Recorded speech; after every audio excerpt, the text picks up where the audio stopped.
이대로는 안 됩니다. 전하께서는 너무 어리시고 대신들은 제멋대로입니다. 매서운 눈빛의 한 남자가 차가운 밤 공기 속에서 떨리는 목소리로 을졸입니다. 과연 그는 누구이며 무엇을 위해 이토록 위험한 말을 내뱉는 것일까요? 조선의 역사를 뒤흔든 거대한 그림자, 한명회의 이야기가 지금부터 시작됩니다. 구독과 좋아요로 함께 해주세요. 15세기 중엽, 조선은 혼돈의 소용돌이 속에 있었습니다. 세종대왕의 위협 아래 번성했던 태평성대는 문종의 요절과 어린 단종의 즉위로 급격히 흔들리기 시작했죠. 김종서와 황보인 같은 노련한 대신들이 어린 왕을 보필했지만 그들의 권력 독점은 오히려 왕실의 권위를 위협하고 있었습니다. 조정은 불안했고 백성들의 삶 역시 위태로웠습니다. 바로 이때 한양의 한적한 골목길을 거닐던 한 사내가 있었습니다. 이름은 한명회, 겉으로는 평범한 사대부였지만 그의 눈빛은 누구보다도 시대를 꿰뚫어 보고 있었죠. 그는 자신의 미천한 지위에도 불구하고 조선의 미래가 걸린 거대한 판세를 조용히 응시하고 있었습니다. 과연 이 혼란 속에서 그는 어떤 기회를 엿보고 있었을까요? 그저 지켜만 보는 방관자였을까요? 아닙니다. 그의 머릿속에는 이미 거대한 설계도가 그려지고 있었습니다. 한명회는 명문가의 후예였지만 과거 급제에는 번번이 실패하며 변방의 문관직을 전전했습니다. 벼슬길은 막혀 있었고 그의 뛰어난 재능은 빛을 보지 못하는 듯했습니다. 하지만 그는 결코 좌절하지 않았습니다. 오히려 세상을 등진 채 체계만 파고들며 현실 정치의 흐름을 꿰뚫는 통찰력을 키웠습니다. 그는 눈에 보이는 권력보다 그 뒤에 숨겨진 진짜 힘의 원천을 파악하려 했었고 경랑의 시대에 어떻게 하면 자신의 이상을 펼칠 수 있을지 끊임없이 고민했습니다. 그의 서재는 세상의 모든 정보가 모이는 곳이었고 그의 두뇌는 가장 정교한 정치 계산기였던 셈입니다. 겉보기에는 아무것도 가진 것 없는 무력한 선비였지만 그의 마음속에는 누구보다 뜨거운 야망과 세상을 바꾸고자 하는 강렬한 열망이 타오르고 있었습니다. 여러분, 상상이 가시나요? 한낱 보잘것없는 선비가 천하의 대세를 바꾸려 꿈꾸고 있었다는 것이 말입니다. 그즈음 왕실의 종친 중에는 어린 단종의 숙부인 수양대군이 있었습니다. 그는 태종의 아들 세종대왕의 둘째 아들이자 문무를 겸비한 뛰어난 능력을 지닌 왕자였습니다. 하지만 그는 김종서 등 대신들의 전횡에 불만을 품고 있었습니다. 왕실의 권위가 땅에 떨어지고 어린 조카 단종이 허수아비 왕으로 전락하는 것을 더 이상 좌시할 수 없다고 생각했죠. 그의 주변에는 그를 지지하는 세력들이 하나둘 모여들기 시작했습니다. 수양대군의 강렬한 눈빛에는 왕실의 안정을 되찾겠다는 결연한 의지와 함께 어쩌면 자신이 직접 나서야 할지도 모른다는 숨겨진 야망이 번뜩이고 있었습니다. 그는 매일 밤 궁궐의 불빛을 바라보며 깊은 고뇌에 빠지곤 했습니다. 과연 누가 이 난세를 평정할 수 있을 것인가? 그는 해답을 찾기 위해 밤새도록 잠 못 이루며 고뇌했습니다. 한명회는 이 강렬한 야망을 가진 수양대군이야말로 자신이 찾던 인물임을 직감했습니다. 그는 수양대군이 가진 무력과 정치적 영향력, 그리고 왕족으로서의 정통성이라면 혼란한 조정을 바로잡을 수 있으리라 확신했죠. 한명회는 수양대군의 주변 인물들을 면밀히 살폈습니다. 특히 수양대군의 책사 역할을 하고 있던 권람의 눈에 띄기 위해 갖은 노력을 기울였습니다. 그는 권람의 학식에 감탄하는 척하며 접근했고 점차 권람에게 자신의 뛰어난 식견과 대담한 포부를 드러내기 시작했습니다. 그의 말 한마디 한마디에는 날카로운 시대 분석과 명확한 대안이 담겨 있었고 이는 곧 권람의 마음을 움직였습니다. 권람은 한명회의 비범함을 알아보고 마침내 그를 수양대군에게 소개하기로 결심합니다. 이렇게 운명의 수레바퀴는 예상치 못한 방향으로 움직이기 시작했던 것이죠.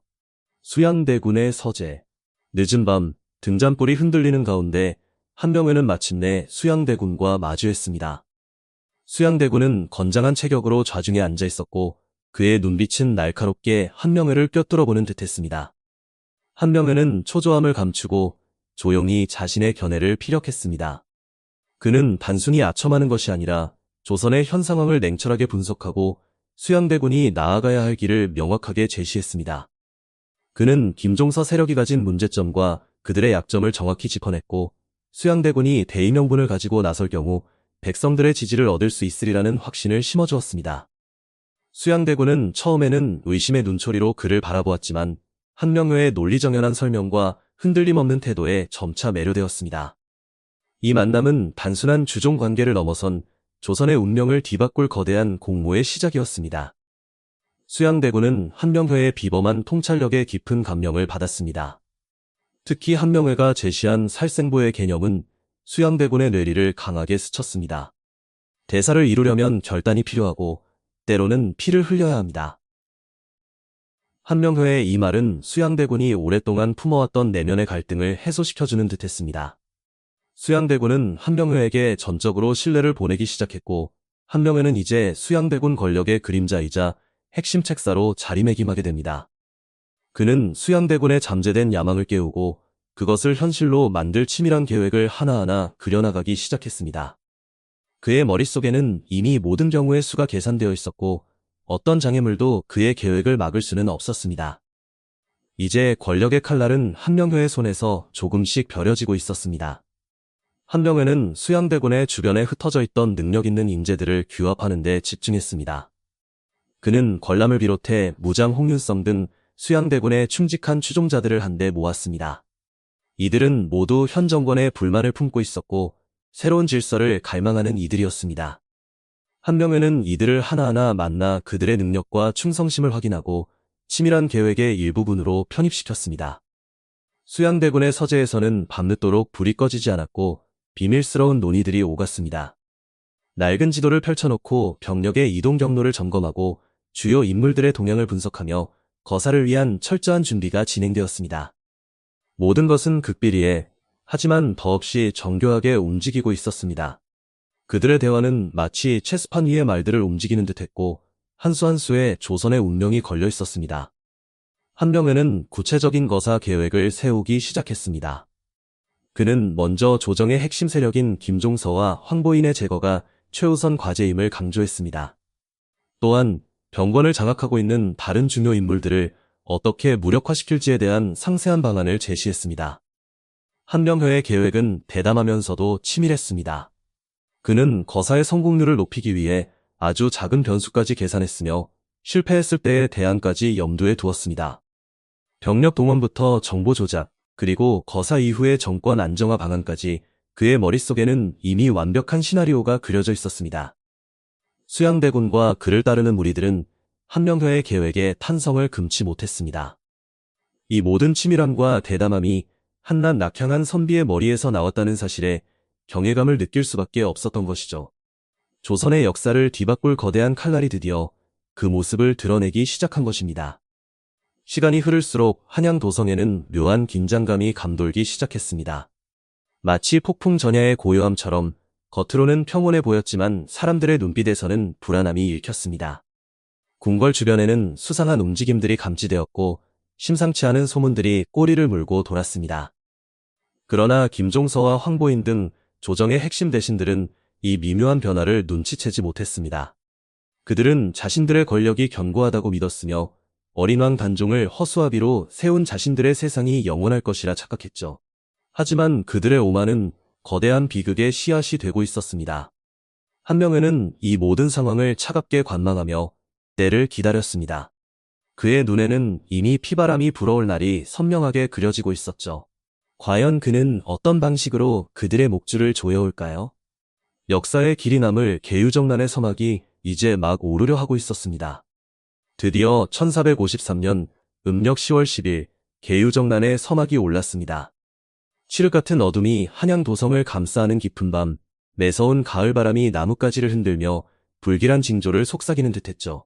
수양대군의 저택에는 은밀한 기운이 감돌았고 무장들의 갑옷이 부딪히는 둔탁한 소리가 밤의 정적을 깨뜨렸습니다. 한명회는 침착한 얼굴로 수양대군에게 최종 보고를 올렸습니다. 그의 눈빛은 흔들림 없이 차가웠고 이 순간을 위해 오랜 시간 갈고 가까운 예리함이 번뜩였습니다. 수양대군은 한명회의 눈을 마주하며 긴장과 결의가 뒤섞인 표정을 지었습니다. 이제 돌이킬 수 없는 강을 건널 차례였죠. 과연 그들은 어떤 방식으로 권력의 심장을 꿰뚫을까요? 조선의 운명을 바꿀 거대한 폭풍이 이제 막 휘몰아치기 시작하는 순간이었습니다. 한명회의 치밀한 계획에 따라 무장 홍윤성과 양정은 먼저 영의정 김종서의 집으로 향했습니다. 서늘한 달빛 아래 그들의 발걸음은 조용했지만 단호했습니다. 김종서의 집대문 앞, 평소라면 삼엄했을 경계는 한명회가 미리 심어둔 첩자들 덕분에 허술하기 짝이 없었죠. 어둠 속에서 번개처럼 나타난 홍윤성이 김종서를 습격했고 미처 상황을 파악할 틈도 없이 김종서는 쓰러지고 말았습니다. 그의 피가 차가운 흙바닥에 스며들자 한양의 밤은 더욱 깊고 잔인해지는 듯했습니다. 한 시대를 풍미했던 권력의 심장이 너무나 허무하게 멈춰선 순간이었죠. 이 소식은 순식간에 수양대군에게 전해졌고 이제 본격적인 숙청의 칼날이 궁궐을 향해 번뜩이기 시작했습니다. 그들의 대담함과 잔혹함은 모든 이들의 예상을 뛰어넘는 것이었습니다. 김종서 제거 소식을 들은 수양대군은 즉시 병력을 이끌고 궁궐로 향했습니다. 한명회는 그의 곁에서 모든 상황을 지휘하며 다음 목표인 황보인 등 주요 대신들의 제거를 독려했습니다. 궁궐 안은 이미 아수라장이었습니다. 갑작스러운 무장들의 출현에 내관과 궁녀들은 혼비백산하여 도망쳤고 몇몇 충직한 병사들이 저항하려 했지만 역부족이었죠. 황보인을 비롯한 대신들은 영문도 모른 채 붙잡혀왔고 수양대군의 앞에서 처참하게 목숨을 잃었습니다. 그들의 절규는 궁궐의 높은 담장을 넘어 밤하늘로 흩어졌고 한때 권력을 쥐고 흔들던 자들의 비참한 최후를 알리는 서글픈 비명이 되었습니다. 피비린내 나는 숙청은 단시간에 이루어졌고 수양대군 일파는 순식간에 조정의 모든 실권을 장악했습니다. 과연 이 피로 얼룩진 밤은 조선에 어떤 그림자를 드리울까요? 피의 숙청이 끝난 새벽, 동이 터오기 시작하자 궁궐은 새로운 공기로 가득 찼습니다. 피냄새와 공포는 여전했지만 이제는 수양대군의 절대적인 권력이 드리운 엄중함이 모든 것을 지배했습니다. 한명회는 밤새 잠 못 이루고 수양대군 곁을 지키며 사후 처리와 정권 안정화 방안을 논의했습니다. 그는 죽은 대신들의 자리를 채울 새로운 인물들을 추천하고 혼란에 빠진 조정을 빠르게 수습할 방법을 제시했죠. 한명회의 머릿속에는 이미 모든 상황이 완벽하게 계산되어 있었습니다. 그는 단순히 피바람을 일으킨 책사가 아니라 이 모든 혼돈 속에서 새로운 질서를 창조하는 설계자였습니다. 수양대군 역시 한명회의 기민한 판단과 탁월한 수완에 깊은 신뢰를 보냈습니다. 이제 그는 더 이상 일개 왕자가 아니었습니다. 조선의 새로운 권력이자 왕자를 향해 한 걸음 더 다가선 존재가 된 것이죠. 계유정난 이후 수양대군은 병권을 장악하고 실질적인 권력을 휘두르기 시작했습니다. 어린 왕 단종은 허수아비에 불과했고 그의 주변에는 수양대군의 사람들로 가득 찼습니다.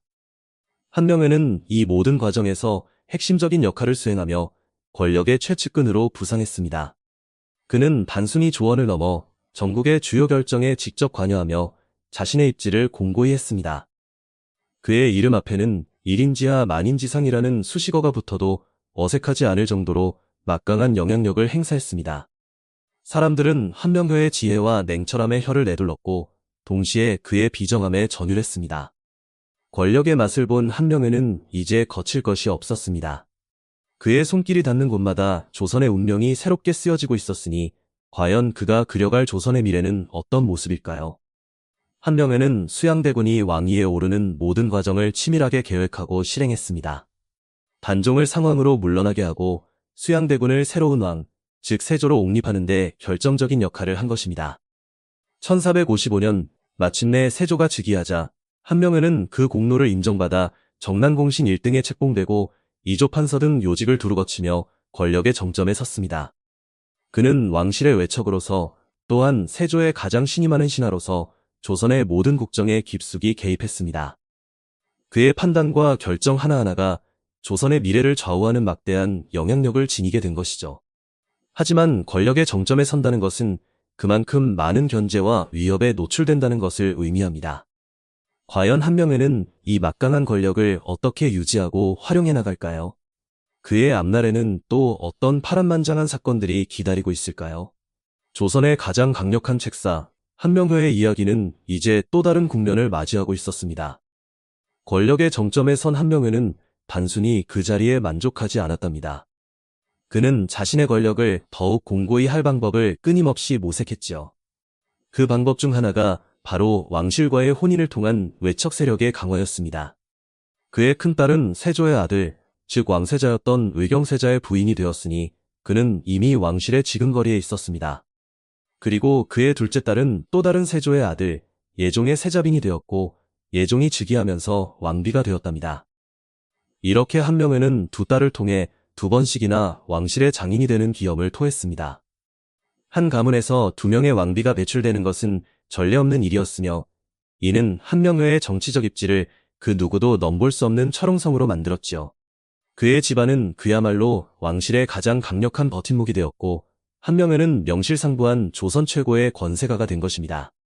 사람들은 그의 가문을 두 왕비를 배출한 집이라 칭송했지만 그 이면에는 한명회의 치밀하고 냉철한 권력 계산이 숨어 있었답니다. 세조가 세상을 떠나고 그의 뒤를 이어 예종이 즉위했습니다. 한명회는 예종의 국구로서 더욱 막강한 영향력을 행사하게 됩니다. 그러나 예종의 재위 기간은 그리 길지 못했습니다. 즉위 1년 2개월 만에 갑작스럽게 승하하고 말았지요. 예상치 못한 상황의 조정은 다시 한번 혼란에 휩싸였지만 한명회는 흔들림 없는 태도로 대처했답니다. 그는 예종의 아들이 아직 어리다는 이유로 즉위를 반대하고 세조의 손자이자 자신의 둘째 사위인 잘산대군을 새로운 왕으로 옹립할 것을 주장했습니다. 이 주장은 당시 전국을 주도하던 공신 세력의 지지를 얻었고 결국 잘산대군은 조선의 9번째 왕 성종으로 즉위하게 됩니다. 한명회는 이제 두 번째로 왕을 옹립하는 대업을 이룬 것이었지요. 그의 손길이 닿지 않는 곳이 없을 정도로 조선의 권력은 그의 손아귀에 있었습니다. 한명회는 마치 살아있는 왕과 같았답니다. 성종이 어린 나이에 즉위하자 한명회는 원상으로서 조정의 실권을 장악했습니다. 성종의 어머니인 인수대비와 함께 수렴청정을 보좌하며 모든 국정 운영의 최종 결정권을 행사했지요. 그는 명실상부한 왕 위의 왕이었습니다. 사리사욕 없이 오직 나라만을 위했다는 평가도 있지만 그에게 집중된 권력은 젊은 성종과 신진 사대부들에게는 부담으로 다가왔답니다. 특히 성종은 왕권을 강화하고 싶어하는 강력한 의지를 가지고 있었기에 한명회의 존재는 넘어야 할 산과 같았을 것입니다. 성종은 서서히 자신의 사람들을 조정에 심고 한명회의 권력을 견제하기 시작했습니다. 오랜 세월 절대적인 권력을 휘둘렀던 한명회였지만 그에게도 서서히 그림자가 들이오기 시작했답니다. 세월의 흐름과 함께 새로운 세대의 등장은 피할 수 없는 운명과도 같았지요. 성종은 한명회의 권력을 직접적으로 공격하기보다는 그를 점진적으로 고립시키는 전략을 사용했답니다. 새로운 인재들을 등용하여 조정의 분위기를 바꾸고 공론을 통해 한명회의 정책에 대한 비판적인 여론을 형성해 나갔지요. 젊은 학자들로 이루어진 사림 세력은 한명회와 같은 훈구 대신들의 전횡을 강하게 비판하며 왕권 강화에 힘을 실었습니다. 한명회는 여전히 막강한 힘을 가지고 있었지만 과거와 같이 무소불위의 권력을 휘두르기는 어려워졌답니다. 그는 이 모든 변화를 감지하고 있었을까요? 아마 그랬을 겁니다. 권력의 생리를 누구보다 잘 아는 그였으니 자신의 시대가 저물고 있음을 느꼈을 것입니다. 그의 얼굴에는 과거의 냉철함 대신 깊은 회한과 고뇌의 그림자가 드리워졌지요. 왕을 만들었지만 결국 왕권 앞에 자신의 시대가 저물어가는 것을 지켜봐야 하는 아이러니한 운명이었답니다. 한명회는 1487년 73세의 나이로 생을 마감했습니다. 그는 조선의 역사상 유례없는 권력을 누리며 세조시대의 개국 공신이자 성종시대의 원상으로서 약 30년간 국정을 좌우했습니다. 그가 죽자 성종은 크게 애도하며 그의 공로를 기렸고 그는 영의정에 추징되는 등 최고의 예우를 받았습니다. 하지만 그의 이야기는 여기서 끝이 아니었답니다. 그가 죽은 지 10여 년 후 연산군대에 이르러 무오사화가 발생하면서 그의 권력은 비로소 혹독한 평가를 받게 됩니다. 공신 세력에 대한 비판이 거세지면서 한명회는 부관참시, 즉 무덤에서 파내어져 시신이 훼손되는 비극을 겪게 됩니다. 권력 뒤에 숨어 왕을 움직였던 책사, 한명회. 그는 조선의 권력 암투 한가운데에서 스스로 왕이 되지 않고도 가장 큰 영향력을 행사한 인물로 역사에 기록되었지요. 그의 그림자는 길고도 깊게 조선의 역사를 드리웠답니다.